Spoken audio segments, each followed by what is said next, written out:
two, one. I've got one word for you. Podcast.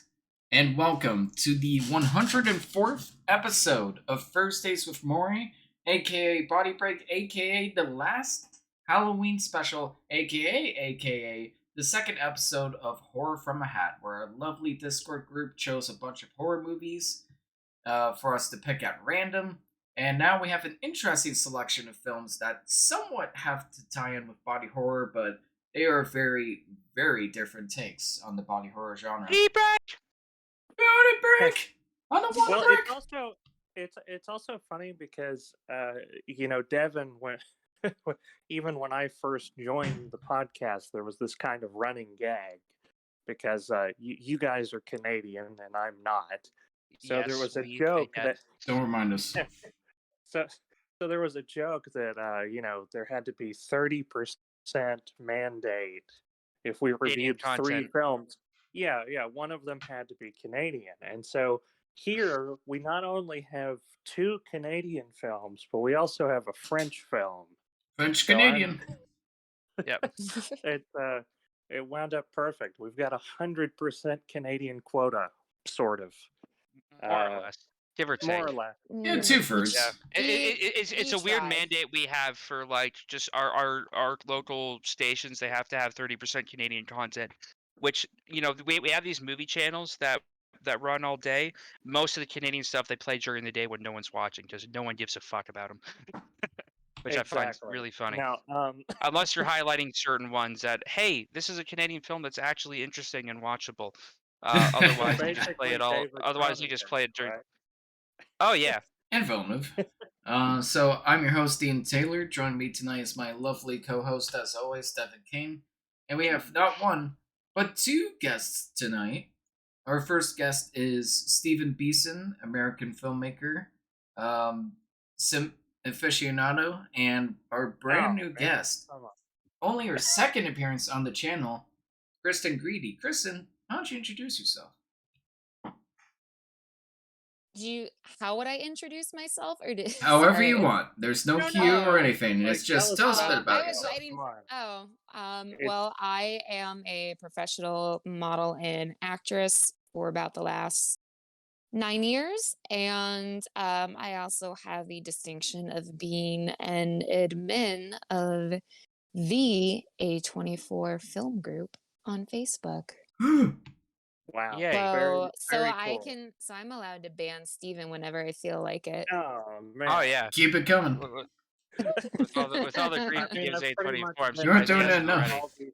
all the other film groups. Why not? No. I'm an Oh, man. elevated admin. Excuse me. Thank you. Okay. An elevated horror. I thought you were going to say you're an actress, model, foot owner. So that's why he's right around Let's not Steven. go. I'm sure Steven knows all about that. He won't shut up about it, practically. This is a Oh God. pile-on episode for me, man. Wow. Oh yeah. Well, no, it is. So, Kristen, you suggested ginger snaps of the films tonight, so thank you for that. We also had Tad Brock, one of our. He's been a friend of the show for a long time now, independent filmmaker himself up in Canada land, and he suggested The Fly, and I don't know his actual name, but Discord user Evil Reverend of the channel suggested Inside for us. So thank you all for thank you all for your suggestions. Yeah, thank you so much for Inside. We'll get to that later. Let's not bury the lead here. But first, I've got another word for you guys. Cheeseburger. The Fly. Oh, man. David Perfect Cronenberg. segue. Thank you. David Cronenberg's So we're gonna The start Fly. with The Fly tonight, gentlemen? Yes. Yes, we that are. is We the usually plan. do chronological order, so yeah, Okay. Fly is first. That's the plan. Sure. All right. So, Yeah. David Cronenberg's The Fly is the remake of the 50s classic starring Vincent Price, which was kind of hailed as a fun little B-horror movie, but wasn't really considered much beyond that until the 80s, where David Cronenberg, our favorite creepy psychopath from Canada, He's actually a really nice guy if you listen to interviews, but his movies do not present himself as much. That being said, he's a great filmmaker. Definitely one of my favorites, and this film is a classic from him. Filmed in Toronto, if I'm not mistaken, but with an American cast and American crew, and released on Universal. I'm trying to remember the production company that took this film the on. production company was actually Mel Brooks' company. No. Brooks Film. Brooks Films, yep. Yeah, well, thank you, Mel Brooks, for... we have to thank Mel Brooks also for giving David Lynch a career. That, if Mel Brooks didn't see Eraserhead and love it, we probably wouldn't be talking about David Lynch in the same breath as David Cronenberg. Yeah, it is interesting because Mel Brooks, famously, did give David Lynch the chance to direct Elephant Man after he saw Eraserhead, which I would personally love to be a fly on the wall, no pun intended, when Mel Brooks was watching Eraserhead. Imagine. No. Steven, intend your puns. How many times do I have to tell you? Always intend your puns. Be unapologetic about the bad puns jokes. are always intended. But what's this film about? Well, it stars the lovely 80s weirdo hunk Jeff Goldblum. And it starts off with him at a party trying to convince this journalist to come to his creepy house, which, normally would start off as a different kind of horror movie. But in this case, he's showing her off a new invention. What is the invention? Well, it's not an oven. It's not the world's biggest microwave. It's teleportation, baby. At first, the experiment goes pretty well, but as it turns out later on, the experiment only works with inanimate objects. But as soon as Jeff Goldblum himself, I'm trying to remember his name, Brundle. Yes, Brundle. Which is a great nerdy name. He calls himself Brundlefly later on. That's true. Yes. But before he does, he gets himself drunk one night, gets angry and jealous, and he decides, fuck it, I'm going to go into teleportation myself. And this is after he teleported a monkey successfully, so I figured, you're fine, I can do this. Yeah, whatever, no big deal. The first baboon was really, really horrible. Oh yeah, the one baboon just turned itself inside out. Gross. Yep. This is the question that I did. So he tried it with steak. That makes sense to see if the flesh works. Why didn't he try it with a plant? That seems like it would have been a logical thing to. Well, he didn't have any. In the whole thing. He should have bought some plants. I guess it's not as dramatic seeing a plant be wilted by reconstruction than a monkey. But I would have started with a plant just to see if it'll keep living afterwards or not. Is it a plant in a pot? Because if it's a potted plant, does the plant fuse with the ceramic from the pot? It can't fuse with anything, that's true. These are the variables that should have been sussed out from the beginning. This is what I'm saying. I don't know. This is the biggest issue. It's only organic, but then later on, he actually fuses with the machines. So, it's not as if the inorganic can't fuse with the organic. I feel like we're off topic. Absolutely. That happens a lot in this channel. We're exactly on topic. I think. Oh, yeah, because this leads him to experiment. This leads him to experiment on himself. Which, because of that, he manages to get a fly caught in the teleportation process. And then Brundle begins to turn into a fly.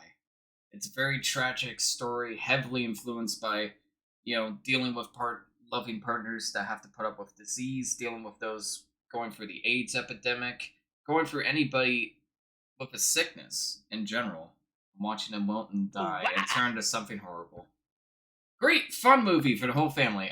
That being said, this is going to be the most boring discussion because, it's a masterpiece. But what else? It's The Fly. It's one of those films that when you watch, you just go, ooh, wah! Yeah, down with this. He is down with the sickness. That's true. No, I agree. I'm a massive fan of David Cronenberg.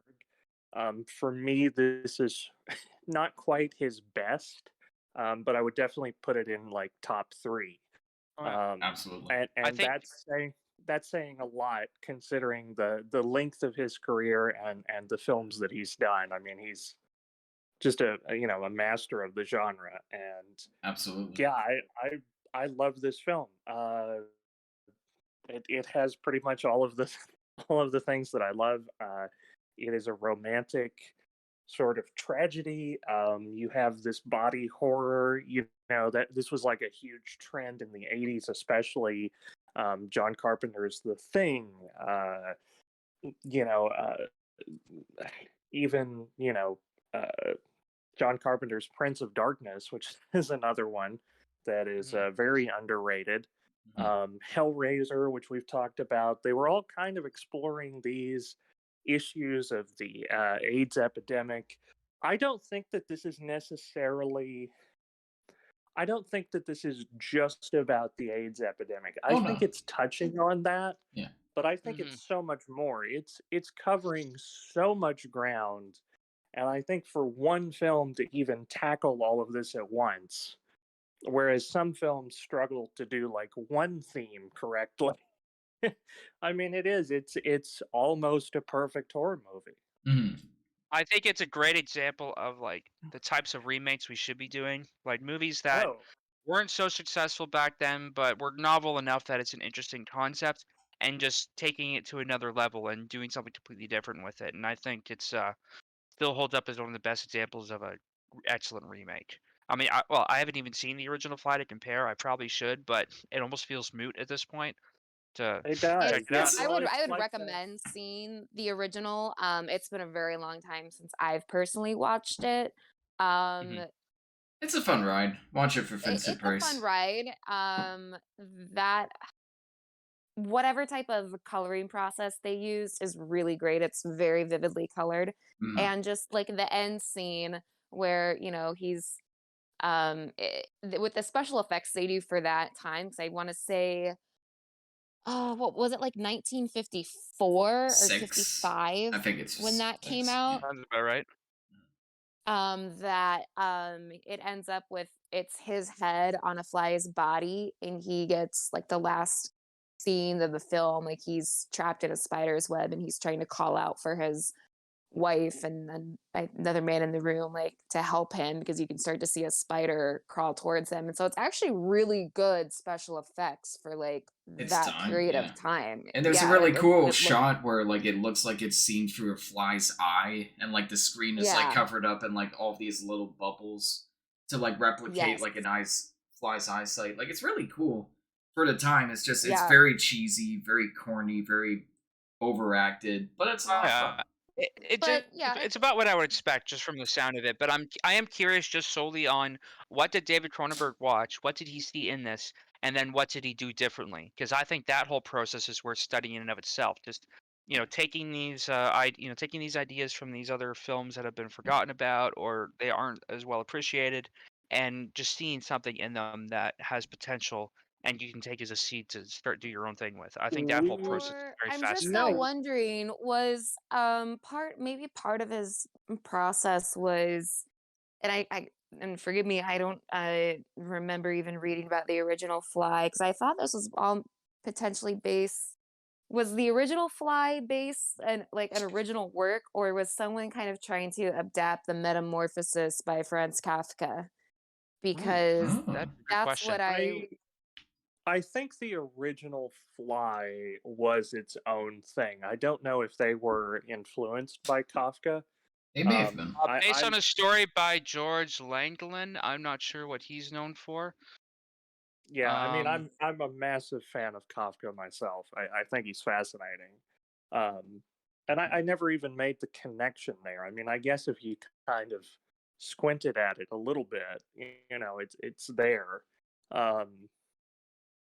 I literally, and I'm saying that because I literally have that book next to my bed right now, and I was just like, wait a second, why did I imagine Kafka influenced this one way or the other, but I don't think it's based directly on his work, but I do think, it's somewhere in the ether, like, ooh, bugs. We should write something, we should do a horror movie about that. Well, I also think, like, he's a huge fan of body horror, and he's really compelled by these stories about men kind of adapting to these either creatures or technology or basically their body changing against their will. Even Crimes of the Future was like heavily reliant on the theme of a man just kind of like he doesn't know what's happening to his body. It's metamorphosizing to something he can't even comprehend. And he probably Well, saw that I in the will. original Fly. And he's like, I No, think I we can will make a more say. compelling version of this transformation with more I will modern say, as it technology. relates to Kafka, I know in the Metamorphosis, that book kind of touches on the idea that, a man wakes up and the next morning it's like an instantaneous transformation. And that was something that kind of carried over in the Vincent Price adaptation, was that Right. the Vincent Price, The Fly, that he just immediately kind of becomes this fly. But that was something that Cronenberg really wanted to break away from, because as you notice in this movie, Jeff Goldblum goes through a very slow, painful sort of metamorphosis that is not clean and quick Mhm. and wake up the next morning. Right. And I And think a that lot makes of it that so process. much more. It's sorry. It makes it so much more terrifying and more realistic Oh, that way too. More visceral. Like absolutely, he yeah. Yeah. he doesn't notice the change in himself at first. It's just like, oh, suddenly I have all this energy. It's like I I'm feel coming good. back, Yeah.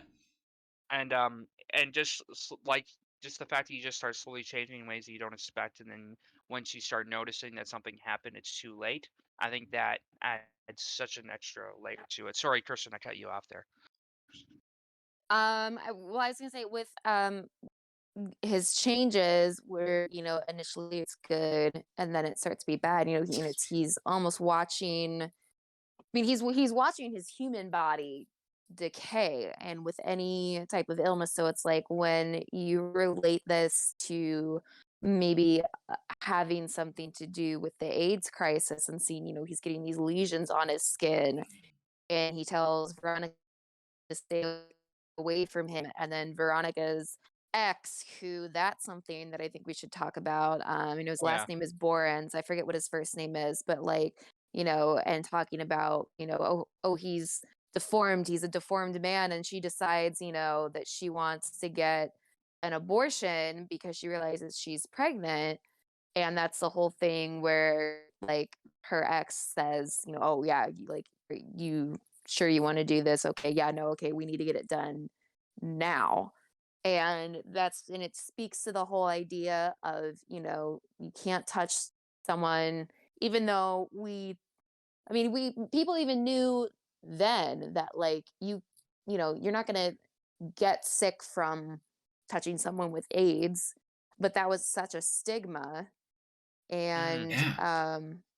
so and it's kind of and it was so it was very much reflected in this. And another thing in here is an overall theme of I think horror in general is how like motherhood is like just this like object thing. Like motherhood is just like horrific, and being a woman is horrific, and you see that with Veronica when she has this birth nightmare, right? Like Mhm. there's just so much birth trauma lately in the media. Starring David Oh Um, man. Cronenberg. We oh man, Tristan, I hate to bring this up, but this was a thing I was kind of like lamenting or joking about. I can count on one hand how many films we've covered this year that happen to have an abortion scene in them. None of them Yeah. were fun to watch. None of them were things that we seeked it out for. Apparently, we have one more coming with. I'm not going to spoil it, but it's like, why is this coming up so often? This is not any easier to This watch. It being just came pregnant up with the sucks. Tribe, well, and Nymphomaniac. Oh God. well, and Yeah. I think, and for especially to have someone even talk about it, I think in a film in 1986 would have been extremely controversial, considering now in the US that Roe versus Wade was overturned. So Yeah. watching this post that was something that I started to take into consideration as a woman, and how just with the theme of horror with monstrous motherhood, and then you literally see that with a nightmare that she thinks that like, all right, everything's taken care of, and then all of a sudden, oh my god, she's like giving birth to like a fly larva. um Well, and there is an argument to be made that I think part of why pregnancy in particular comes into play, and abortion and things of that nature in cinema as far as like body horror, is because if you look at it on paper, not the sort of societal or social kind of understanding that we have of it, but just on paper, it's the closest thing that we as humans have to these kind of fantastical transformations. Like, you're literally growing something inside of you, and I think Mhm. the idea to translate that into something sinister. I don't want to say that it's an easy thing to do, but it's probably the most accessible. I think I've seen. and I think like the point of like exploit. Well, I don't want to say the word exploiting, but I think the fascination with why films explore kind of body horror from this perspective is just like, there's a lot of anxieties that we have kind of in experiencing this. Just even the act of like reproducing and the consequences of it. Like there's Well, anxieties that exist there that I think these films kind of explore in a more visceral sense. and I watched, there was a video essay, and this kind of relates to what I was saying, but there was a video essay that I watched on the difference between the Korean film Old Boy, versus the the Spike Lee remake. Oh boy. And Neither of they which were I've seen yet, so I well, don't have full spoilers. I'm not gonna spoil anything, but I will say that there's a scene in the original where someone is being tortured, and they're having a tooth removed. Okay, I'll say that. Ouch. And then in the remake, they change that to something where this character is having like bits of skin cut off, and it doesn't really work. And what this essay was talking about was that having your teeth removed is a tangible sort of thing. It's anchored in some kind of reality to where we're watching it and we can feel the terror because we have experienced some form of that, maybe not to this extent. Maybe some bad dentistry, like a lot of Sure, people exactly. experience that. Yeah. And so I think that's kind of where this comes in, is like you're saying, we all have these anxieties about relationships and procreating. And so it's more accessible for us to kind of fantasize about this supernatural or fantastical version of giving birth. And I Sure, think and with go ahead.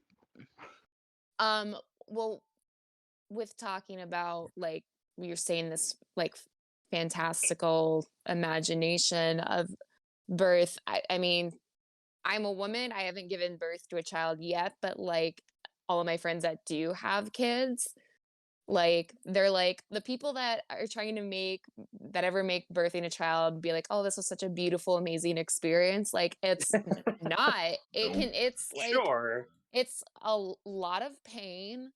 It can be really gross. I mean, it is literally bloody, and it's the same thing Yeah, with no. like menstruation.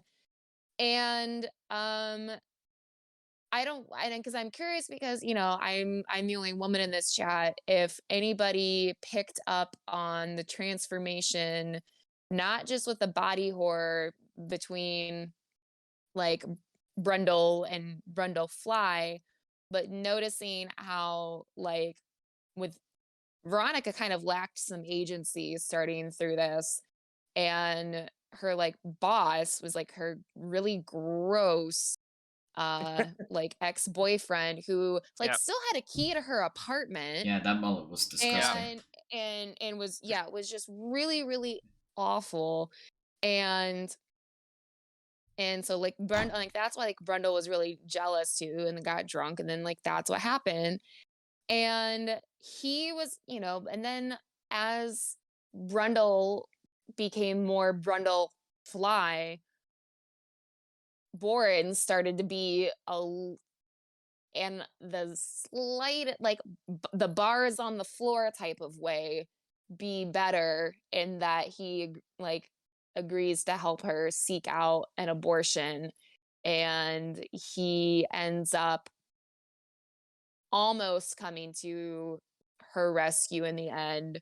But you see how much more like like antagonizing and violent and possessive Seth is, and Yeah. possessive to the point he literally kidnaps her and doesn't want her to have an abortion, and because he wants them to all be a family, and since Oh his god. brain is like falling apart, and in the climax he wants them to all be one creature together, which is just really, really fucking horrifying. And also, Mhm. I still get grossed out by the like acid fly vomit, like whatever that Oh, yeah. is. Yeah, That's and disgusting. the fact I love Uh, that they take the time to explain that is how flies digest, and it's taking a Yeah. real thing and and yeah, amplifying it, because that's what these films really do well, is sort of taking the macro worlds and blowing them up to our level and yes. just showing And how then horrific Cronenberg's like, just I need reality you to is. really watch how this is gonna dissolve right Yeah, now until I of cut course. to the Well, next scene. There's good foreshadowing no, too.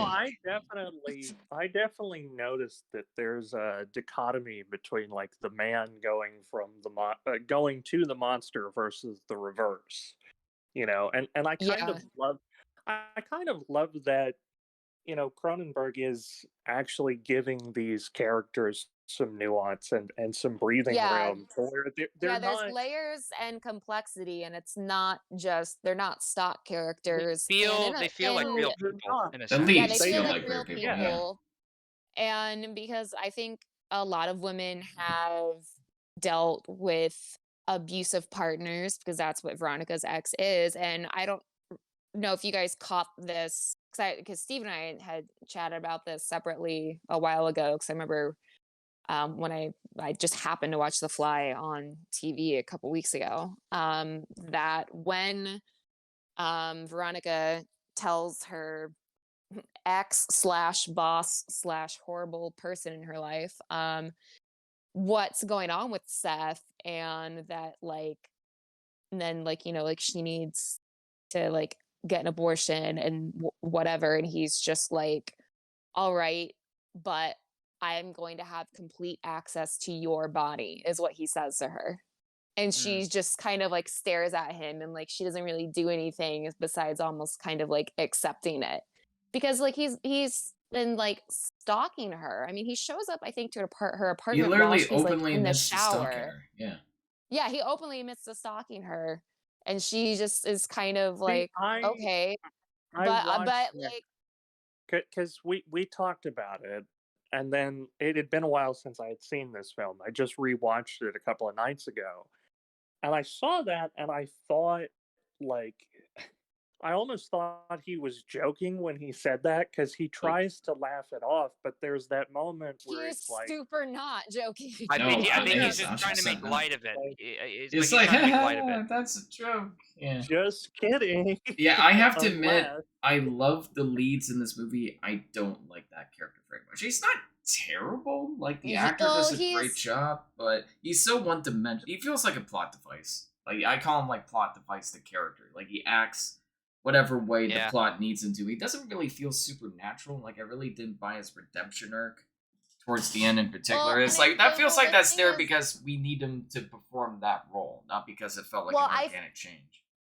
I don't see it as having necessarily a redemption arc. I think it serves I to think that's what it's going show for. them being to them as like foils, and it also shows how while Seth has transformed physically, then he gets to also transform physically by having like his foot in one of his arms like melted off, so he's now the Yeah. disfigured gross person. Well, I think for the And horror maniacs in the audience, that's what they came in for. oh, well, Um, no, absolutely. yeah. But also, at the very end of this, you see that, like, Brundle has lost all of his humanity. He's literally the fly, and then he gets fused with the pod, and it's completely horrifying, and it's also just really like soul crushing to see poor Gina Davis, because she's been in love with this man,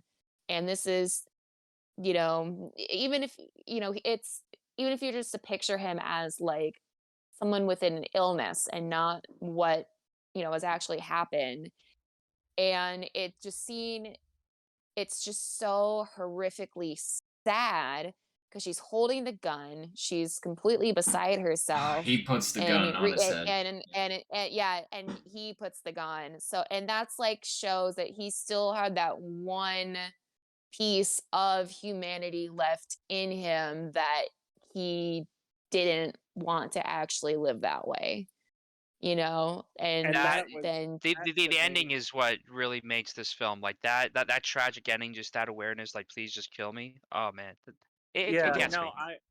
I agree, and I'm actually glad that I rewatched this film because when I watched it, it's been years ago since the last time, but I had actually completely misremembered the ending. I thought that she delivered this fly baby for whatever reason. I thought she delivered the baby, and then Jeff Goldblum broke in and carried her off into the night, and it just cut there. But that wasn't what happened at all. But that birthing scene is one of the top most scary movie moments or whatever. Sure, but there was like a whole I was confusing two moments entirely, and B, there's like a whole other 20 minutes to this film, and I was just blown away by it. And yeah, I mean, the tragedy of him, begging to be put out of his misery, it's horrific. I mean, it is and tragic. It is. I think probably maybe the first time I watched this years ago because I had seen it before. I'd seen it that I had to watch it for a college course, but I'm pretty sure I probably cried at the end. I cry really easily in general. Oh yeah. I mean, hell, I will. I will sit up watching that. I still feel like the end of that movie still makes me feel just so sad and Well, I think the design of the creature too kind of contributes to that. The fly is disgusting and gross, but those eyes are just so sympathetic and beady. It almost looks like a sad and animal. I mean the way it's just and it's and it can barely move. It's dragging itself and it slowly, and that's also a classic horror, the monster's coming towards you, what are you gonna do? And it's just I want to die, I'm in pain. I don't want to spoil this other thing, but it reminded me very much of this short story called I Have No Mouth and I Must Scream. Yes, just the last shred of humanity left in a horrific creature. That's all I want to say about that. Strongly recommend the book. I also would like to add as unless anyone else wants to really contribute anything else to the fly to on as the very end of it, I do think what also really really makes Cronenberg's version work is that after she shoots him and we get that another exploding headshot, and she's crying, and then it goes right to the credits. That's it. There's no her and her horrible messed up ex leaving the building. There's no other rescue. That's it. We're done. That's it. Oh my god, that's it for Mordor. End credits. Boom, done. It doesn't overstay its welcome, which is one thing that really makes it work. And it never, despite the fact that it's gross and disgusting, it never feels like it goes too far. It always feels like it goes just far enough, and then it just moves on. And I like it when a film like this can somehow manage to be gross and disgusting and visceral, but also just tasteful enough that it knows when to stop. Which is kind of refreshing for a film like this. Like an exploitation film. Absolutely not. There are elements of that. It's but it's done. I think it's very fitting that Jeff Goldblum's character has a line in Jurassic Park after this film saying, "Just because he can do something doesn't mean you should." I guess he learned his lesson. Yeah, I learned the hard way. Life finds a way. Oh, that too. Yeah, that's true. Well, and Jeff Goldblum turned out to be pretty fly for a white guy. I am reporting you. No, he deserves a medal for that. Come on. Reporting him for cringe. Reporting him for Kino. But I was Okay, just looking well, at some trivia facts just to wrap this up. I love the fact that the fly's vomit was basically just eggnog, or it's honey, eggs, and milk, a It concoction did of look like glycerin. Ugh, eggnog, yeah. That is kind of gross. yummy. So I um, also wanted to point out, like, I love Jeff Goldblum in Jurassic Park. I love him so much in that movie, but this is probably his best performance. Like, he plays one Oh type yeah. of character really well, but he plays it so well that you can't even be mad at it. Like, he's just so It's perfect for like these honestly, it's manic, hard to fast see talking him. nerds. Like, it's No, and it is hard to see him as anything other than this character. Really, exactly. Yeah, like how can you top this kind of character? Like, you I can't. You mean, just gotta do it again. I don't want to comment too much on his eyes, but I think Steve Buscemi and him probably were neck and neck running for this. You know, just being typecast for I the would vote. love to see the Steve Buscemi cut of this. Honestly, Yeah, I like the scene where he shows up with where she comes back to the apartment and he's all messed up and he says, "How you doing, fellow kids?" That's the cut I want to see. Oh man. okay. Yeah, I mean, last, yeah, go on. Kirsten, sorry, yep. I was gonna Go say, ahead. well, last little bit of Fly slash Goldblum trivia, because I was just checking on time. Um, and I mentioned that you guys should watch, to Steven, that you guys should watch this for another one. Jeff Goldblum and Gina Davis are also in Earth Girls Are Easy. Nice. And this, funny enough, went into production it was supposed to go into production in like maybe way back in, let me see, like 84. Yeah, it was supposed to go into production into 86. But then there were some casting issues and production issues. But then they finally got it into production in 1987, and it came out in 88 at I think maybe at Toronto Film Festival, and then it came out in 89 in the US.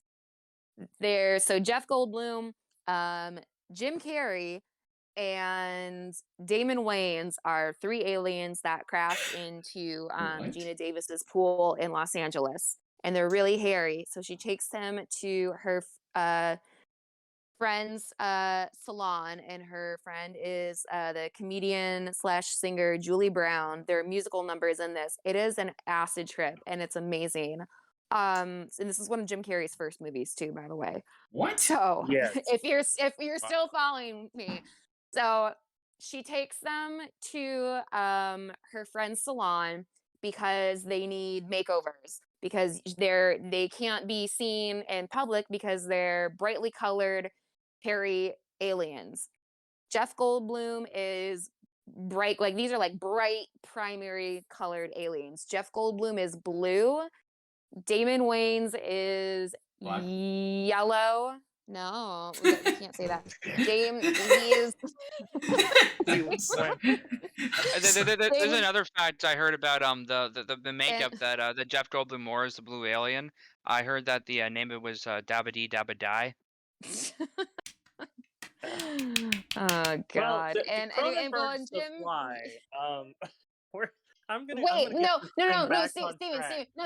Steven, I didn't get to the point yet. No, there's a point to wrap it up, and then we're gonna move on. I swear to God. So, listen, stop interrupting me. Okay, so they go to the salon. Jeff is blue, Damon is yellow, Jim is red.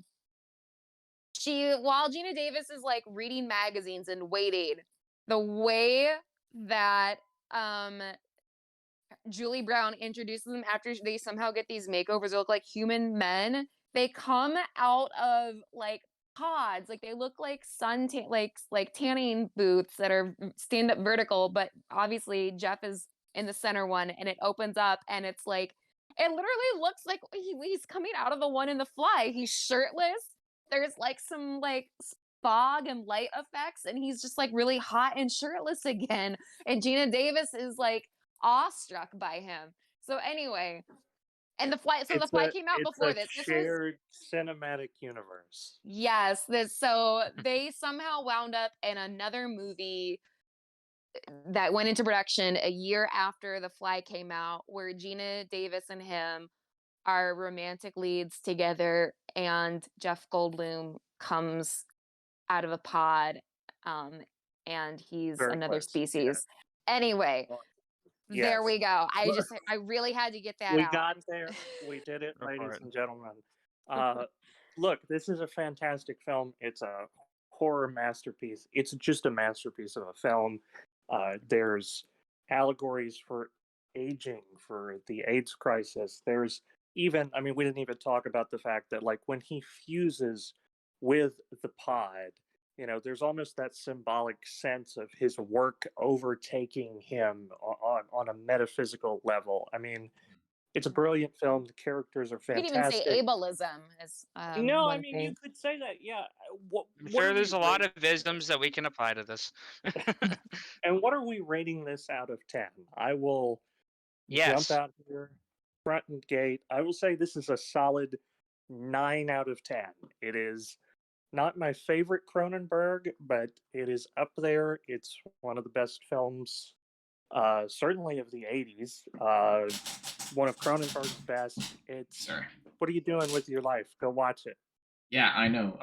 Outside of some dumb things, like I'm not a big fan of the X character, and I love the tagline "Be afraid, be very afraid," but the way they used it in the movie was really cringe. Like I actually cringed when I heard that. I was like, really? Okay. But besides that, yeah, it's fantastic. One of Cronenberg's best. One of Jeff Goldblum's best. And if you like sweaty guys with long mullets, this movie's for you. I'm giving this one a 9 out of 10 as well. Nice. I'm gonna give it a 9. 9.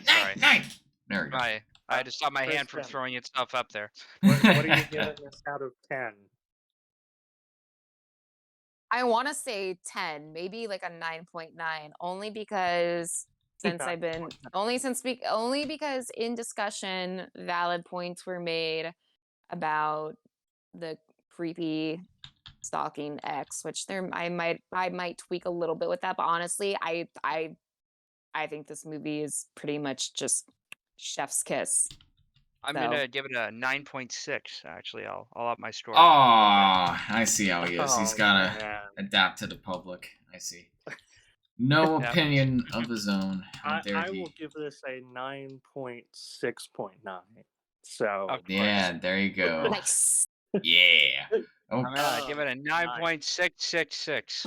9.6. It sounds good to me. So, moving on, to furries. we have we have ginger snaps. Hopefully, this will not take up as much time. We'll see. Who wants to introduce this one? Kristen. Yeah, sure. Since Go for it. So, what is it about? What year was it released? Your audio's kind of cutting Who's in and Tell out us the on me. details. That was kind of No, it's just start with some basic facts, like what's the name of the movie, year it came out, directed it, and basic plot. All right. So, Ginger Snaps is a Canadian teen werewolf movie. It came out in 2001. It was directed by, oh my gosh, it's not in front of me on my paper, but I realize, I think last name's Fawcett. It's John Fawcett. John Fawcett, and he, interesting enough, created Orphan Black, which stars Tatiana She-Hulk. She-Hulk with Tatiana Mosley. Yep. Mosley. If you're disappointed by She-Hulk, go watch Orphan Black. It's much better. I haven't watched your time. any of the of that stuff, but I know that is that Stephen simps for her. Anyway. Oh my God! Wow, we're just telling everything tonight. Oh my God! You know what? Get it all It's out in the fine. open. It's So We're just trying to Ginger get you out of the Snap. closet. So, this premiered at the 2000 Toronto International Film Festival. I can't talk. Yes. And Yep. it was a critical success, and it has a cult following. And it's got a couple sequels, prequels. Couple things about this film. Trivia that I wanted to start out with. It almost didn't get made because they had just gotten financing through some of the Canadian government, because I guess there's like Yeah. a art fund, and because it was going to deal, with like kind of a teen slasher movie, and Columbine had just happened in the United States, and at that time it was the deadliest school shooting, and so there was a lot of uproar about Oh, no. how violent media would influence teenagers, and people were really upset that like Canadian tax dollars are going to fund partially a horror movie, and Yeah, it reminds you of that also tragedy. not long after Columbine, there was also, I believe, a school shooting in Alberta, Canada. Damn. So it almost didn't get which made. I believe was Polytechnique. Am I Nope. correct? And No, you are not. Okay. Polytechnique is over in Quebec. Get your geography right. Yeah, come on. well, I mean, I'm not a Canadian. Communist Evidently like so. You guys. You're a filthy American capitalist swine, so it's fine. Exactly, and proud of it. And no, we're just a bunch of Tommy Canucks. yeah. No, And- we actually did a whole. Yeah, go ahead. Sorry. Oh, no, you're good. So, film starts out pretty. It almost has a horror comedy vibe when it opens up, but so it's set in a place they're calling Bailey Downs, and there's been a rash of dog killings, and they've been naming something out there called the Beast of Bailey Downs, and Mhm. their sisters, Bridget and Ginger. They're both very like death Ginger- obsessed. They do like this Yes, whole they've had a photography project for suicide. school of them Yeah. like just staging suicides, which their teacher seemed a little nonplussed about. Yeah, their teacher was like, this is just, was Gross. really upset by it. And also something that like struck me, because I think Ginger is a year older than Bridget. Because I think she's Yeah. 16 and Bridget is 15. And something like one of the first lines that Ginger has, like before, I'm trying to remember because I literally was just watching it though. Before it goes into like the kind of credit montage of their like photography stuff, she says, "Risks are for girls. I'm slitting my throat." Like that is like, wow. And it also just kind of Yeah. shows her like establishing her as like the alpha girl in Mhm. this film. There's also Even something though- really just weird that I wanted to point out about how this whole thing is played out. There's some certain words that they use. Like this feels like such a Canadian media thing, but they have there's certain words you're not allowed to use just because we have they had very conservative sensibilities at the time. But they're allowed to talk about suicide and death and all these things, but there are certain like swear words that they have like these made up swear words that are like Oh softer than the yeah. normal ones, which I just find really funny. But they're allowed to talk about suicide and death and all these other things, no problem. Yeah, that was bugging me like crazy. I'm like, okay, you could talk about murdering people, but you can't swear or anything. That's why I almost thought this film was made for TV originally, because that's like a big weird issue with made for TV movies, where you can talk about Especially sexual Canadian content ones. or violent content as much as you want, but you can't say a swear. Like the Raiders of the Lost Ark premiering of YTV, they have to say, I'm your god brother offender. Like it literally just blawing through the word damn. I'm like, you can't say damn in a PG rated movie, really? Like that's Yes, no, and ridiculous. she had different words when referencing like a vagina at some point, like, oh, I can see or something, but I forget what it was. It was some made up word I've never heard, like yaunch or something. Like Yeah, you're yawn. That's it, it. it, Yes, it was just like these made up words to like censor what they're saying. I just find it really funny. Yeah. Well, It's very of its time. Oh, this You is know, the most 2000s movie we have talked about on this podcast, bar none. No contest. I just want to jump in here and I want to say, Ginger Snaps, it's a film that asks the important questions like, what if Raw was actually good? Oh, fuck off. No, I knew I was going to piss off Ian with that. No, but it does follow similar beats. You have this teenage girl who's having this falling out with her sister. There is this body horror allegory of eating each other. I mean, it's all there. And no, I loved it. I thought it was fun. I mean, it's I was impressed. I went into this with almost the idea of what this might be. I thought, because you hear feminist horror, and I mean, I'm not a woman, so. No, you sure about that? Hey, you might want to check down there to be sure. But oh man, but no, you think, oh, this is gonna be like men bad or whatever, but it wasn't that at all. It was fun. It had some great effects. There was some great use of practical. I mean, the actual like werewolf puppet they use at the end. I mean, it's a little dated and cheesy, but it I looks thought cool. it worked. Well, I think it held up a lot better than.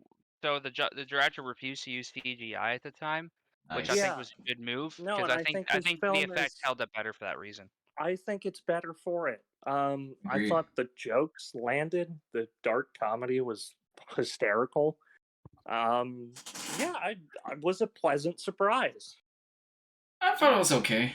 I thought it was decent. Just like it's fun. It's a really fun movie. To me, this is like I compared it favorably. Oh no, that's not why. Like hey, listen, I love Rob. I totally understand why people wouldn't like that movie. I get it wholeheartedly. But this movie, like, I feel like it's got all the ingredients. Like, it's got great practical effects. It's got a great soundtrack. When it isn't reminding me of how 2000s it is. It's got a cool like a premise to it. But I really didn't like the characters that much, to be honest. I just found them kind of annoying and unlikable and repetitive. And I feel like me of a lot of people I knew in high school, so it felt pretty realistic to me. And maybe that's why. I don't know what the overall message of the film was, other than getting menstruation sucks. That seems to be the main takeaway that I got. Like, man, puberty sucks. Yeah. Well, I mean, I will say this. I was, kind of leaning into the whole, feminist horror angle. I was so surprised when the two teenage girls. The ginger is kind of like becoming a werewolf. They've got this whole thing going on, and somehow the mom catches wind of this, and so you have Bridget, who's kind of like the mousy, young woman who she hasn't really, had puberty yet, and she's trying to communicate to her mom what's been going on, and I don't want you to help and make it worse, but this is what's happening, and her mom just like casually starts like, we can just burn the house down and like kill your father. We'll just like start fresh. It's just like, oh, this has happened before. Like, man, when I was your age, the stuff that I went through, it's like literally no different. It's so casual, it's so nonchalant, and it got a good laugh out of me because I was like, oh, holy shit. Yeah. It did have some good gigs, so I'll give it that. Was an option. Like, the whole bit with the classroom, like, talking about suicide, like, that was really funny. Reminded me a lot of the Addams Family. Like, I don't know if you remember the scene of Morticia Addams going to class reading Red Riding Hood, and it's the actual Red Riding Hood, like, the really violent version from, like, the German history, where it's like they throw the witch into an oven and the kids are, like, crying. Straight out of Grimm's Fairy Tales. Yeah, straight out Grimm's Fairy Tales. And it's just like, what? You told me to read Red Riding Hood, so I did. Kind of reminded me of that. Go on. I remember first seeing a clip of this when I was in my Canadian cinema class, and it was just it was something when they saw a clip of. We didn't review the whole film at the time, but I always Yeah, I want to wanted to know check the it out. Canadian perspective here before I hop I on mean, for the female uh, perspective. I forget where exactly it was all filmed. I think Toronto, Hamilton, and some other places, and it Yeah. just looked very familiar. Like it looked like it was filmed like not far from here. So that to me is really cool. I like seeing, films that kind of capture a time and place close to where I lived and around that time. It feels like it kind of takes me back in time a little bit. So I like seeing films like this just as a Canadian. That's just kind of a cool thing for me. But I really like how this film really seems to dive into these real life experiences that all women go through. I mean, kind of taking it to like that horrific level. But I feel like taking angst and the kind of anxieties you feel, going through that whole process. I feel like I think a lot of women relate to this in a very visceral way. It's like you're turning into this feral kind of werewolf. Um, so it's kind of cool to see a horror film kind of be grounded in a reality that a lot of people relate to. Yeah, Yeah. I no, find I it agree with that. So I'm I curious, what do find you it think? really interesting that um I guess maybe not that you guys would know this, but a lot of times periods are actually linked with the lunar cycle. Don't know Mm, why. Science hasn't really explained it, but that's a thing. So that's actually like really, really clever of them to do with this oh, film. yep. Um and one of the things that no one's really brought up here is about specifically like a lot of the boundary violations here and essentially how we have like two pretty big um basically rape scenes here Mm, is how I viewed it. When Ginger is dragged off by the werewolf, it's attracted to her menstrual blood, and hormonally, like, with pheromones and stuff, and when women are ovulating, like men, like you can pick up on that. Like when we're ovulating, we're just like, all right, we're the men at. And also when she realizes she's bleeding, she says, oh, it's the curse. Obviously, like, oh, werewolf curse, but also menstrual curse, because there's a deep held belief that women get their periods because of the sins of Eve. So there's all that. When that wolf drags her into the woods because it was attracted to how she smelled, that plays out like being dragged away by a man. The wolf bites and penetrates her flesh. Ginger's hurt badly, but when Bridget says that she needs to call 911, her sister begs her not to, and that echoes the shame felt by survivors in the aftermath of rape. yeah. I And never yeah, go picked on. up on that, but it's fascinating you say that because we we actually reviewed. Was it last week? We reviewed Bram Stoker's Dracula by Oh yeah. Francis Ford Coppola, and there's a there's a pretty massive werewolf rape centerpiece at Very the thoroughly. scene at the center of that film, and so it is fascinating that there is some kind of allegory there. I don't know. Maybe it's about the sort of unchecked, feral masculinity. I don't know, but it is.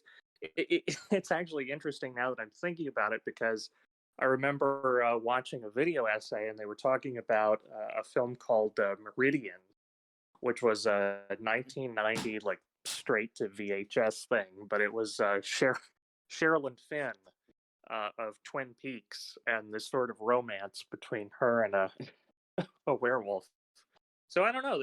Maybe there is something there. That is a sort of fascinating thing to pick up on. I'm also curious. There's How oh, does that rape scene compare to the one that's in Evil Dead? With The the tree, with the tree, yeah. the tree. Yeah. A little more Huh. tasteful than No, I that. mean, Yeah, Probably. slightly Yeah. more A little tasteful. more subtle. Yeah, I Probably. can't deal with the tree scene. I love how Yeah, the it's, George. it's a bit Go on. much. Yeah, I love how the George Lucas version takes out like some of the obvious like behind the scenes, like rough around the edges vibes, but it doesn't take out the most controversial scene.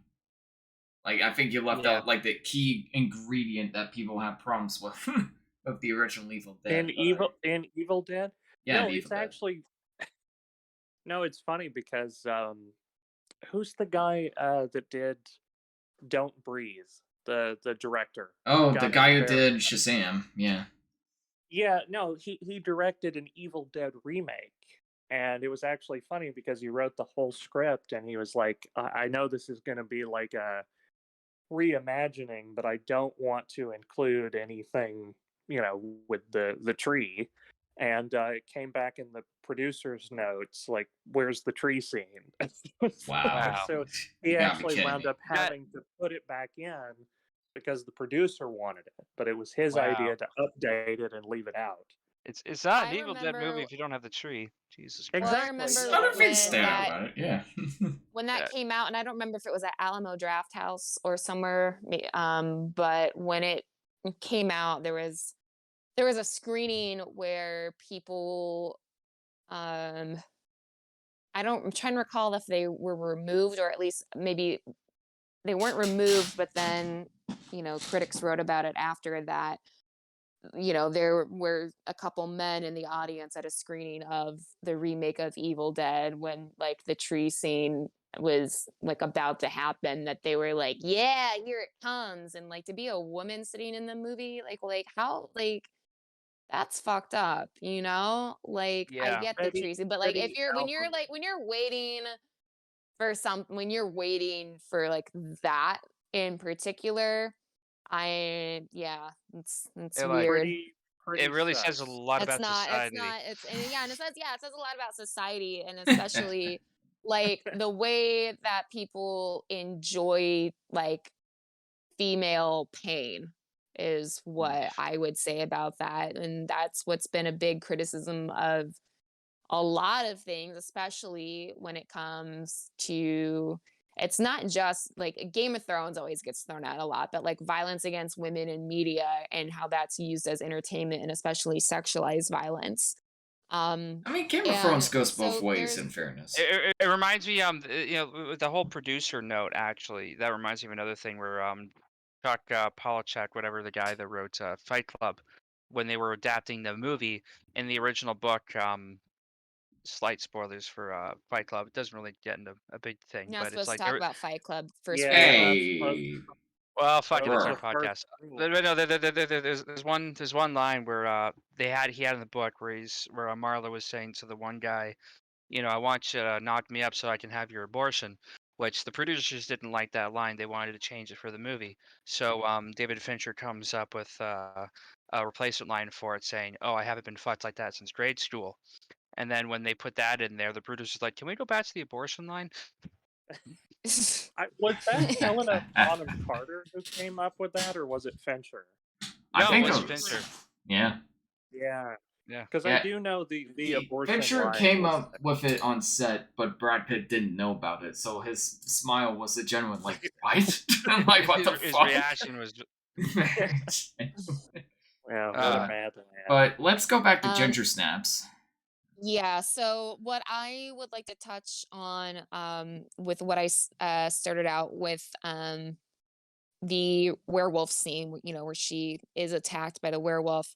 Um that this all, with the whole thing, with lycanthropy, whatever, it's fear of contamination, spread, and this plays into kind of, with the Fly, which we had watched, about, contamination, being afraid of spreading disease, which could also, ties into AIDS, or because this is the year 2001, and we're also talking about, teens, high school, having sex, and she's now got her werewolf traits, and she's horny AF, but she has unprotected sex with this guy named Jason.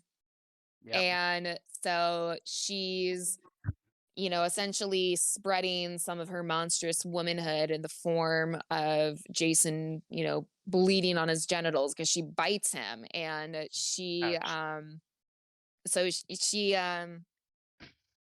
so the film conforms also to some societal norms of sexual morality, with Bridget chastising Ginger for her violation of having unprotected sex. Because also, like, during that scene, Jason's telling her in the car, like, "Oh, like, we don't need protection." Like he says that to her, and then Bridget tells her, like, "You gave it to Jason. You had unprotected sex, and you infected him."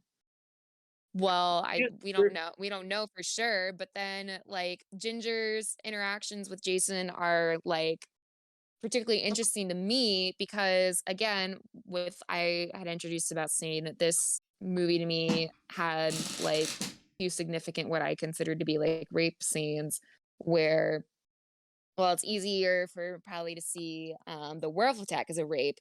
Her sexual advances on Jason are not as clear cut. And, once her body transforms, so does her wardrobe. And, she comes on to nearly every band with a pulse. Trina, that antagonizing blonde bully, she demands that Bridget get her slut bitch sister on a leash. I hate the Yeah. Dog boys. joke, wink, wink. Uh, And Jason wants to have sex with Ginger in his car. And, and they drive off because, like, Bridget's like, "Oh, excuse, like, hey, what's going on?" And everyone's laughing. Ginger's just like, "I want to fuck right now." And then I think Trina was maybe like, "She's ovulating." And anyway, so they go off, and they're in the car, and it's going to be like her first time, and the guy's talking about how they don't need to use protection, and she's being, like, pretty, like, really aggressive. And he's kind of like, telling her to slow down and whatever. And he's like, he chides her, and he says, "Who's the guy here?" And she just explodes in, like, this rage, and she, like, bites his abdomen. She refuses to stop having sex with him, even though he's pleading no, with her.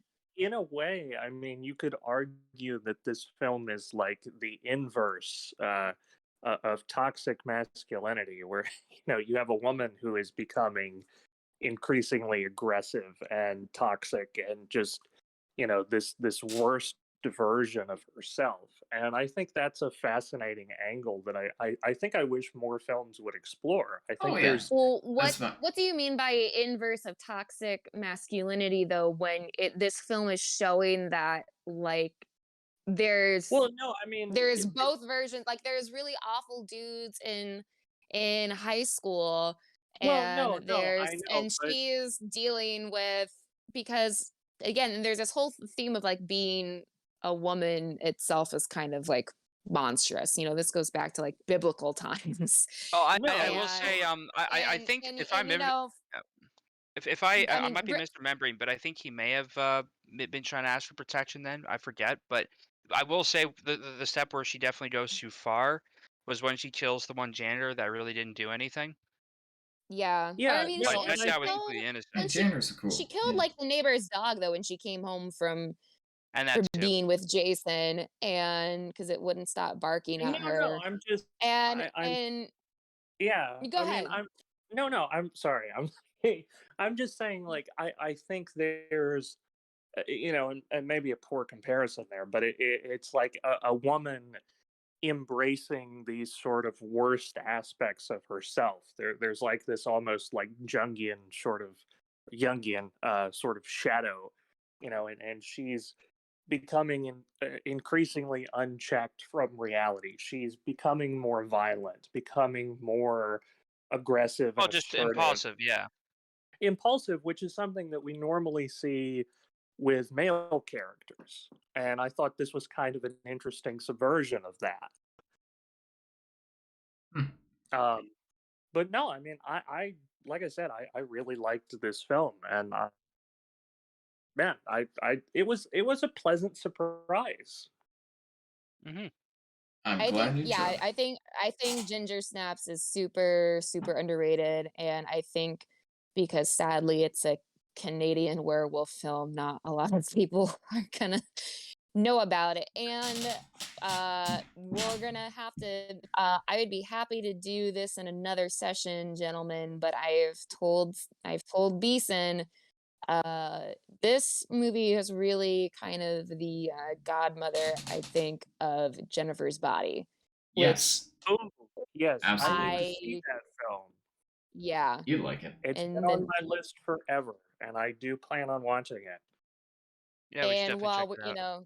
yeah, and it's again, it's girls being monsters, not linking it with I mean, it's body horror, but not in the way that this really what I love so much about Ginger Snaps is how it's literally linking, your menstrual cycle with this, and also combining elements of like, yeah, being a woman sucks. This is all awful. You have a very straightforward, werewolf movie, but then you also have the pitfalls of being like having like a alpha beta relationship with your sister before you even like had all this stuff come down, so it has layers, and I think it's a fun ride. And I would agree. Yes. and at least the thing that's one with Ginger Snaps too is that with sorry, I can't talk in the moment, but menstrual cycles are usually represented as like really like uh monstrous, but like here it's like monstrous and freeing because Ginger's able to break societal norms by having sex, doing drugs, skipping school, and even murdering. And it's like she hits puberty and she's just like, yeah, like I'm bleeding, but like I'm a bad bitch. And she says, like, no one ever thinks chicks do shit like this. She tells Bridget, a girl can only Mhm. be a slut, a bitch, or the virgin next door. But with lycanthropy and puberty, Ginger is allowed to be all of the above until, she fucks Jason, obviously. But until then, she's like, and you see this when she finally, which is what I love about like these like 2000s like high school movies, there's always that like slow-mo walk down the hall of the girl when she like the hot girl or the girl who realizes she's Yes. hot. Like, can we talk about Yeah, that for I just noticed one that as moment? well. Like, Yeah. Yeah. that's like one of my like favorite parts, just because it's like, okay, yes, I forgot there was that classic like girl walking down the hall and Jennifer's everyone's like, Body. Mhm. Yeah. yeah, and everyone's I like, also like. Yeah. "What? No, Who no. is she?" I And also it's like just that like, how she has those like gray strands of hair, which is oh yeah, something no, that and people. yeah, It's no, something it's that like people that go through trauma, like a patch of their hair can change color, which they also showed in The Sixth yes, Sense.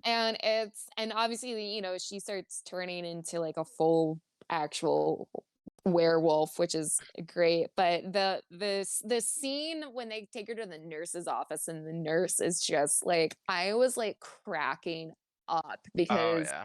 the nurse is just being like very like, this is all normal and like it's going to be happening to you for like the next 30 years, and like describing like in graphic detail about like the blood can look like this and that. And I was just like, yeah, like it can, but also to like some confused teenage girls who like don't apparently know anything about their bodies too, which that's like another thing. Like a lot of us don't grow up knowing shit until it happens to us, and then even then we're like, I don't think this is normal.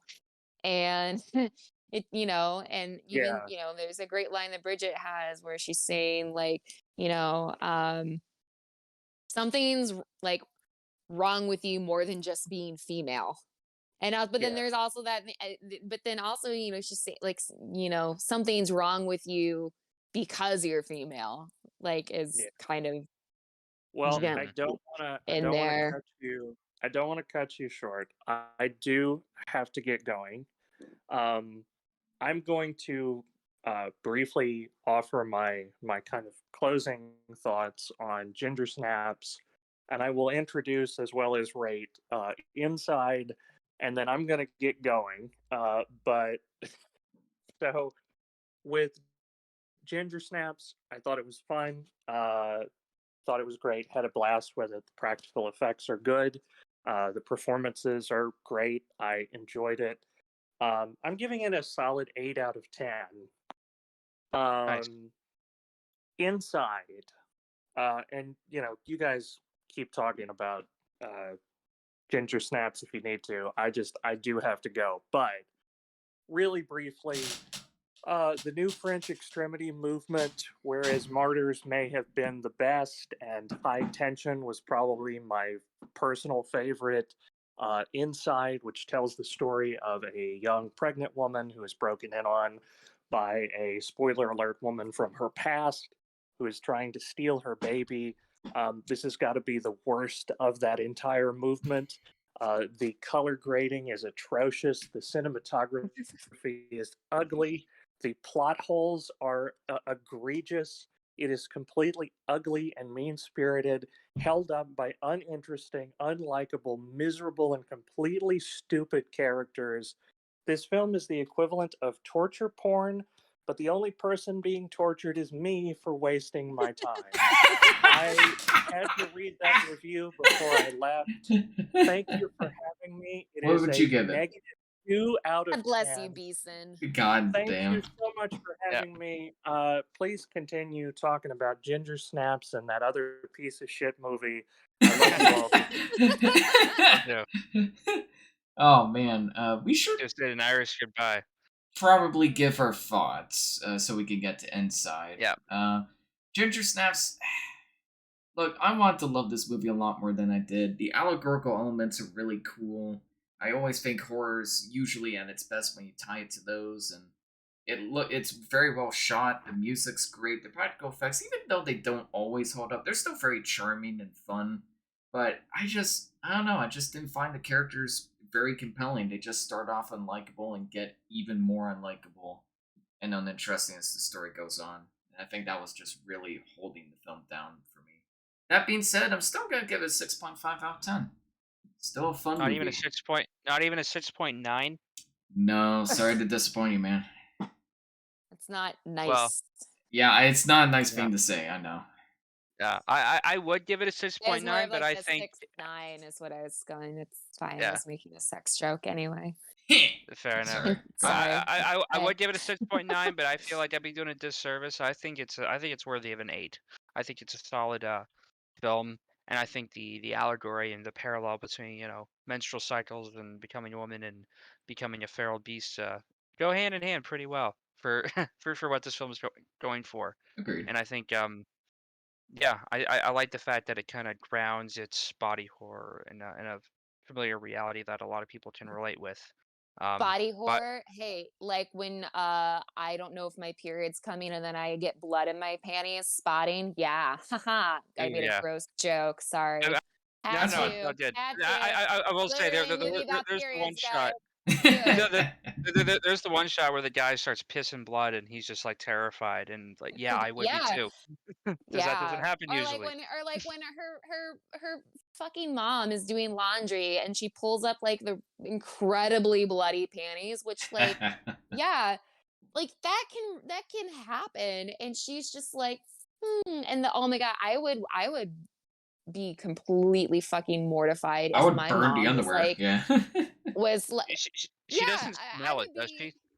No, she just sprays it and then puts it in there. It's Oh, like, it's yeah, like Febreze. I Yeah. mean, you like, yeah, you can wash it and it's fine. And I mean, it comes out like it's like this should all be normalized. But like, if my Mhm. mother had surprise, like with like, it's your favorite, like our daughter's growing up, I would be like, absolutely not. I'm leaving. Just like cringe. Yeah. Yeah, but that also there are definitely moms like that out there, not mine. But no, Um, I'm glad that it has those truisms in it because that's what helps it be grounded in a more familiar setting, yeah, and then because that's that's why I what was really elevates the horror. interested in what you guys had to say on it. Because I was like, all right, I know this movie and I know how much growing up as a woman sucks, but let's see if these guys caught any of the stuff that I did. So, I mean, I've known, girls in high school that acted, odd in some ways. They went through different phases, and I didn't quite get what was going on. Seeing this, it's like, okay, this maybe answers a little bit. I'm getting at least the psychology of what they were going through. I have a younger sister as well, and mom, so I get some of this a little bit from at least an outside perspective. It feels like I got kind of a nice insight to kind of the horror of growing up as a woman, which feels informative on a certain level. Because I've observed this from like the outside a little bit, and there's even some odd things that I've related to. I can't quite name at the moment, but just the angst of just growing up and becoming something different that you never expected. I think that's all part of it. I think that's kind of universal in and of itself. But it Won't you? also Yeah. reminded me. It reminded me of this other Canadian film I wanted to recommend. It's funny. Stephen was calling it Fun because it's a film called Fun where it's about these two girls that go on kind of a murder spree, and they're also teenagers, and it's also a Canadian film, and it's all on YouTube. I found it on VHS randomly once when I was in Goodwill, and it's on YouTube there. So that's another one I would recommend I if you will. like this kind of teen dynamic in the film. But yeah, I'll give it a solid 8. What about you, Kristen? What'd you rate out of 10? I think I would also rate this a really solid 8. Great, man. I love 2000s like teen films. Um, or maybe more of like an 8.5. I'll I put down love this. 8.5 for I you. love this. Yeah, I do love Right. this film. I haven't seen it for a while, but I own it on DVD somewhere. But I told Beeson, I was like, Beeson, I can't find it. And then he was like, well, I sent you a free link, and I was like, oh, it's Tubi. I have Tubi. Um, but Gotta love Tubi. yeah, I think this film is a really really Underrated. cult. It's really, yeah, really underrated. More people need to see it. I think the Gen Z kids would love it. I really Oh do. yeah. I think, and again, like I was talking about, I think there's a lot of similarities with this and Jennifer's Body that you could definitely go into I definitely have to check that for a out. future Episode. one. And again, because it's interesting for me to revisit this literally 10 years later, because I'm holding a paper that I wrote in college for this film, and the date that I wrote this paper was December 4th, 2012. Wow. Yeah. So, but yeah, it's and it's and it's not even just necessarily thinking about your hormones. It can be just existing in a female body, being a woman, dealing either with men, your family, whatever. But the first time that she has that sexual interaction with Jason, and she's vomiting blood all over the toilet, and this is probably one of like I think my favorite quotes from the film. She tells Bridget that she how she had these urges, and she says, I thought it was for sex, but it's to tear everything to fucking pieces. Yeah, I thought that And was an that's, distinction. yeah, because it Nice. can go, because I think that that still always just really sticks Oh out yeah. to me, because if you're jonesing, sometimes you can feel like, wow, like I want to have like really aggressive sex, but then it's like, no, like I don't want to have sex, I just really want to fucking kill someone, or like I'm so angry I want to tear something apart. And it's just, yeah, I don't know, it's like that kind of female rage, which I think you could tie in probably maybe Ginger Snaps, Jennifer's Body, and Promising Young Woman in an episode, and Oh see yeah. What happens? see Yeah. how that maybe way to Maybe. For sure. go. Add it But to the yeah, list. All right, I but think yeah, let's go that's from a fun time to a shitty time. To a bad inside. one. Inside. I would like to pull a Beeson and Beast out. Not Aw. peace out, Beast out. Because I don't think I really have anything to add. Well, it's Because I great did. having you, Kristen. Fair Thank you enough. so much. I will say, I have not watched the original French Inside. I know what happens. I don't want to see it. I've seen a lot of Yep. things. I don't want to see it. I've seen some pretty traumatic birth related stuff in the media. Recently, not interested in watching what happens in this, but there was an American remake that was on video on demand a couple years ago on Hulu, I believe. It might still be there. I don't know. I didn't What's it go called looking again? for it. I'm Inside. sorry? What was it called Inside. again? It was just called Inside. All right. Yeah, they literally, yeah, I'm pretty sure it's the same name, and I bet if you go to the Wikipedia page for it, it'll probably say it was remade in 2014 or something. And This reminds me of we watched a film called Let the Right One In, which is another well, it's not French, it's a different film. Swedish, I think. Swedish, yeah, and we were watching that, and I found it at like a local store here. But then when I opened it up, I realized it was the American remake they put in there, just called "Let Me In." And I'm like, God damn it, Hmm. it was the wrong. I let the wrong one in. Yeah. But Shit. yeah, and I watched it because I was like, well, the French one's not on here, and I felt like I don't know. I was like, you know what? I was like, fuck it, fine. And then it was almost the same until the end. The American version has a happy ending, and I knew I was like, well, okay. And it still was really bad. I would probably, and it just looked like, there was nothing to add on the cinematography or score or acting or whatever. It was generic blonde white woman running away from like Mhm. another white woman. And That's what happens in the so French version.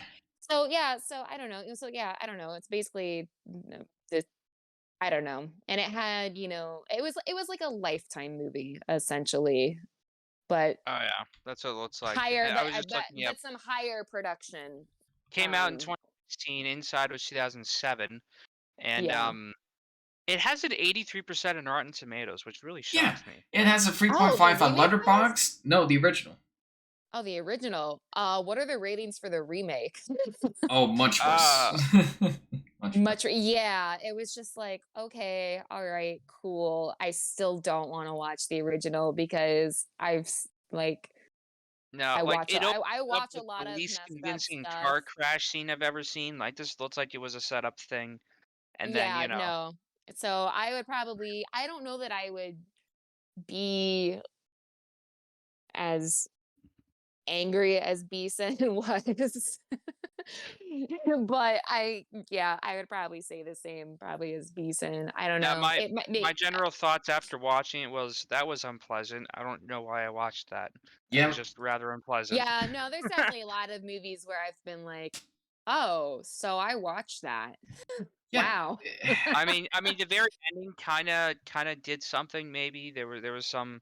I mean, okay, big twist. Basically, these two pregnant women both get into car crashes. The one woman loses her baby, and she vows revenge on the other pregnant woman that still has her baby by basically killing everybody that she cares for. I'm like, I feel like you went through a shared trauma experience. Shouldn't you bond over that? Wouldn't that be like They this should is like like the share a opposite drink. of Yeah. what this is the opposite of what I would do. I mean, I'm not a woman, but Well, Jesus. but when you think about the amount of time, and it'll, make like international news or something, but I don't, or maybe it doesn't. And I feel like this also might be more of like a distinctly American thing, but that's just me, where every now and then it comes up in the news about like a pregnant woman has been kidnapped for her baby, and they're usually like 9.9 out of 10 times they're super dead. They're 100% dead. Damn. Baby cut out, woman So it's dead. not like raising And Arizona. yeah, no. But so yeah, I don't think I have anything to add beyond that because uh am I allowed yeah, these are all spoilers, right? So I Yeah, just go ahead. Yeah. don't want anyone I just don't have it in me to there's a lot of stuff I can watch as a woman and with talking about ginger snaps and Jennifer's body and I've certainly seen my fair share of rape scenes in films. I don't think that I can personally deal with watching someone cut out a baby with scissors. I don't think A that CG that's a baby thing. that looked And awful. well, even Yeah. then, but um, or even having surprise scary birth scenes on TV recently. I mean, the whole world was talking about the pilot episode of House of the Dragon, where essentially they performed a type of cesarean section against the woman's will, and then Coincidence. That happens here too.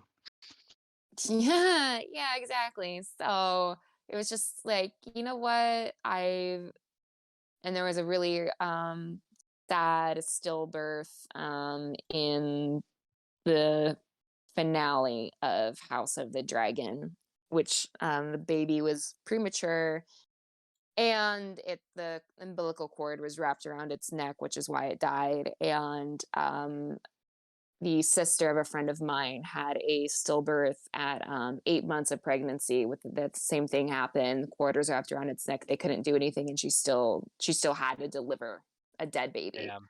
So I can't personally That's one thing where it's you know what? I just can't really go there. Just So can't even. I just And for very good yeah. reason. Yeah, for very good reason. This Yeah. this film, You can't even. what Yeah, a so I yeah. think I'm gonna hop off here and Fair yeah. enough. Thank you Well, so much for thanks for being having here. me. I appreciate you guys watching the film I suggested and I'm looking forward to hopefully joining you guys again. Oh yeah.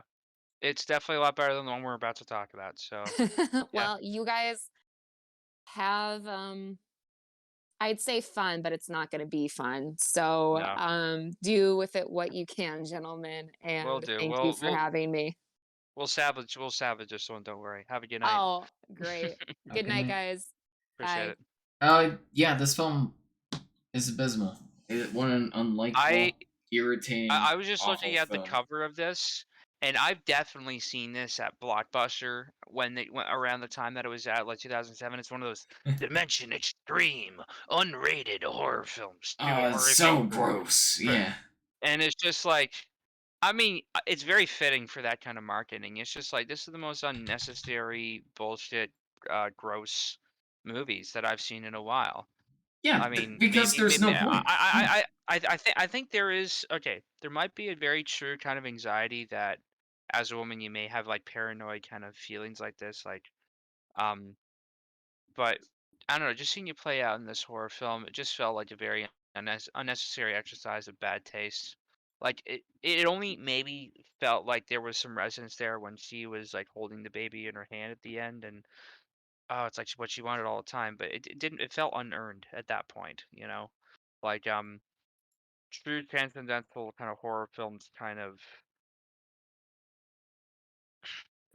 I feel like I can't even put it into words, but I feel like This film there's broke certain us. horror films that earn the horror that they subject you to, and other ones just don't.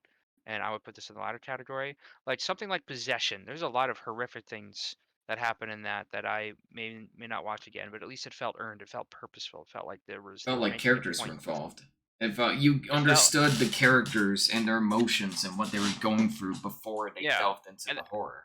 and Kill Bill had some horrific stuff with childbirth and maybe a child dying and whatnot, but that felt a lot more earned and a lot more personable. It felt like there was a good emotional resonance that tied it all together to make it worthwhile. Yeah, and Kill Bill Um, subverts the expectations by bringing the daughter back into the story.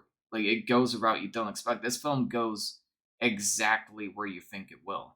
Like, it advertises yeah, itself as torch porn, and then it's just a torch porn, and that's it. it's Like, it's there's it's no all it clever is. subversions, there's no interesting twists or turns or compelling character motivations. It's just, let's show off our gore effects that aren't that great, the movie.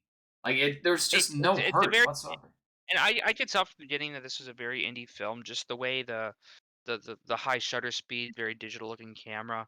I'm like, okay, so this is a lower budget thing. I'll be kinder to it, but it didn't earn me being kinder to it at all. Yeah, You know, because the rating, okay. yeah, go on. The only stuff that kind of worked for me was sort of the relationship with the father, her being out in the park, and her kind of maybe taking pictures of other things, and I felt like she was going through something. That felt like there was maybe an actual attempt at real character writing there, maybe, and acting, It was an and attempt. then it just kind of there was an attempt, and then it decides to just go off the rails into straight horror territory, and I'm like, I didn't care for it.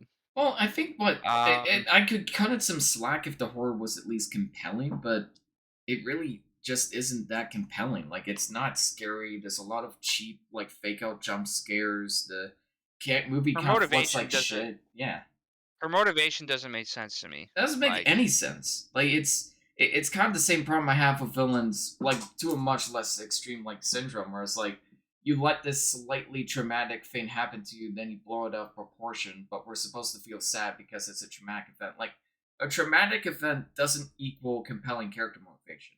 A traumatic event yeah. only works if the traumatic event ties into what the character is lashing out against. Like, when you have this, if it was just personal between the two, fine. Like, I could maybe buy that. Like, it's kind of twisted. Like, you got this better life than I did from this incident. But the fact that she goes out of her way to kill like other people involved and torture her family, like, it's, you just lost me completely at that point. It just It's gets like really she could silly. have been smarter about it. It's Oh yeah. it's by stupid luck that these people are just fucking useless that help her. You know, like the cops or her father all, and then she accidentally kills her like mom, and like that was the most like That was so you're funny. setting this up to be a tragic, ironic moment, and I see it coming from a mile away. Was oh she's gonna accidentally yeah, okay. It's just like I could just predict everything that was gonna happen, and they were just deliberately trying to set this up to be a tragic thing. But I don't know. I think Lars von Trier does it better, even though I hate him for it. Um, Yeah, honestly, I think it's just so. like Yeah. it's movies like this that make me question what we're even doing on this show. Like, are we watching stuff to better understand the human experience, or are we just torturing ourselves at this point? You I'm know, like literally. Yeah. you know what? Like, I physically can't relate to being a woman, but I would love to understand the turmoils and the tragedies and the horrors even of that experience, just so I can empathize.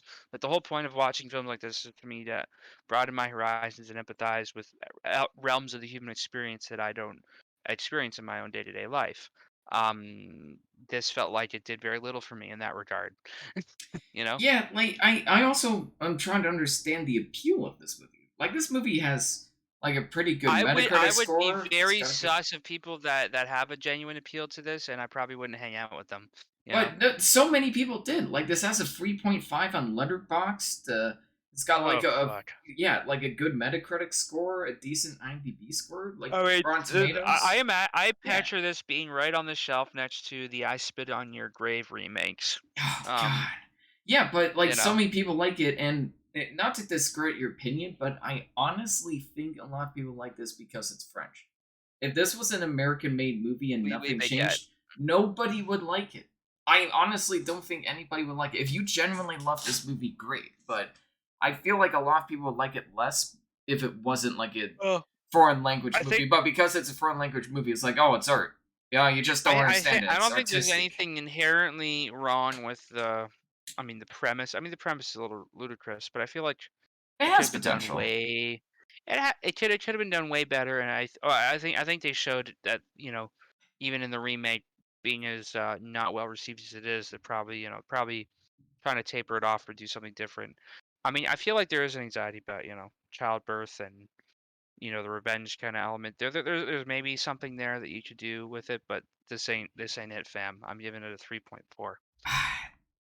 this may be one of the worst movies we talk about on the podcast.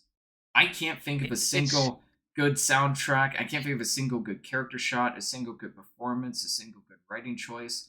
And on top of that, it's just way too long, way too indulgent, goes way too far every single time. And the CGI fetus at the end was just the shit covered cherry on the shit cake. Thanks for that. I needed more of that after spoilers, Blonde. yeah. Thanks. Great. I just Awesome. want to say shout out, thank you to Evil Reverend for recommending this film to us. Also, fuck you. Um,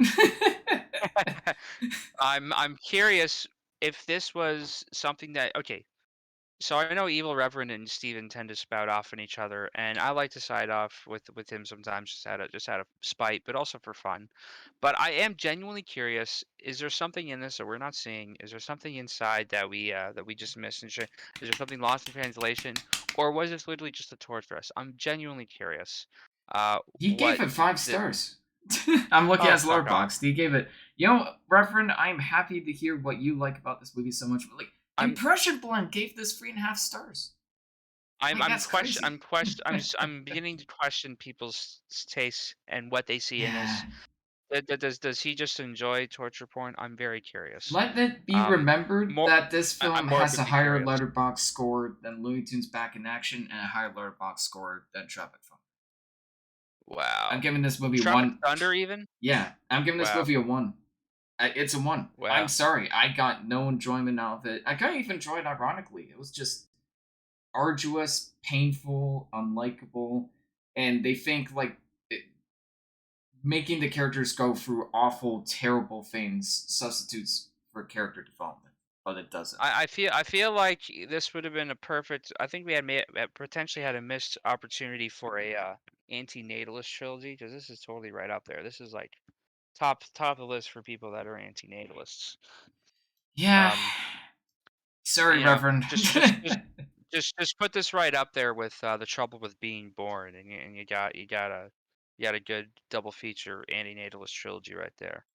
Yeah. People that think reproducing is an act of cruelty. This movie's for you.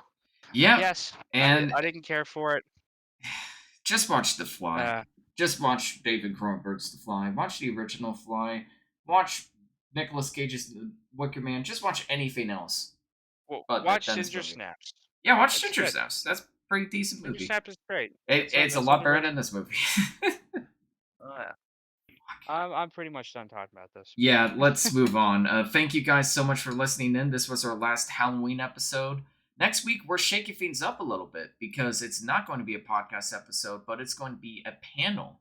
Our friend Daryl Ailes is going to help run it, and we have a discussion plan for adaptations. He had a much more clever name for it that I'm unfortunately blanking on. Sorry about that, Daryl. But we're going to be centering on adaptations and like either or not they should adhere to their source material, what makes a good adaptation. And the film centered around that discussion is Blonde. So great. I need to rewatch that movie. Great, right, and yet another film that I don't want to spoil. I haven't even seen the film yet. I just I know there's spoiled an it. abortion scene in it, but it's Yeah. like how many goddamn films do we have to watch this year that have an abortion scene in it? I didn't want any of them. No. No, thanks. I'm good. But after that is going to One more be and that's it. yeah. After Oh, that, yes. yeah. Go on there. So yeah, we're changing things up. How fitting of a film for us to end our burnout on than this piece of shit. Yeah, we're shaking things up because doing an episode every week is exhausting. I'm gonna be real with you because I really want to be able to take the time to really get into these films and really get into the heart and the meat of them. Um, Not the last one we just watched, but in The good general. movies, So yeah. I think changing things up is going to be good. We're going to have more of an open panel discussion around the film Blonde, which I need to see, and I think will be much more rewarding than this was. And then the week after that, we are going to be diving deep into some more heavy topics.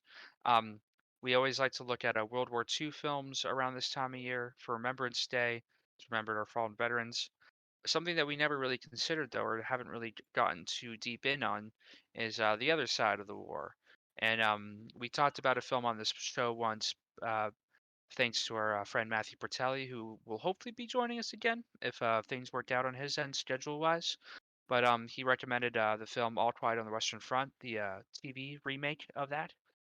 But this time we are watching the Netflix remake of it, um, and two other films that center around the topic of German guilt, which won't be very heavy or controversial topic whatsoever. Nope. Um, I don't know what you're talking about. Yeah. Remember, I think is one of the films, and Oh yeah, sorry, I forgot about that one. Yeah, Remember starring and Christopher Plummer, and then we're debating we're gonna maybe either do Cross of Iron to keep Steven happy, or another friend of mine recommended we check out Apt Pupil, which is based off a Stephen King book, and it's about someone that maybe becomes radicalized by a former Nazi. We'll see. tough choice. But tune in And either way, guys, and make sure to tune into Small Screens as well. We just had our second episode. The campaign's going great. The edited version of the first episode is going to be released either tomorrow or on Tuesday, so stay tuned for that. That'll be uploaded to YouTube. And of course, you could check out our podcast on YouTube, Spotify, or Anchor. And it's the first day yet. Have a great night, guys. Stay tuned for Conan, and have a very happy Halloween.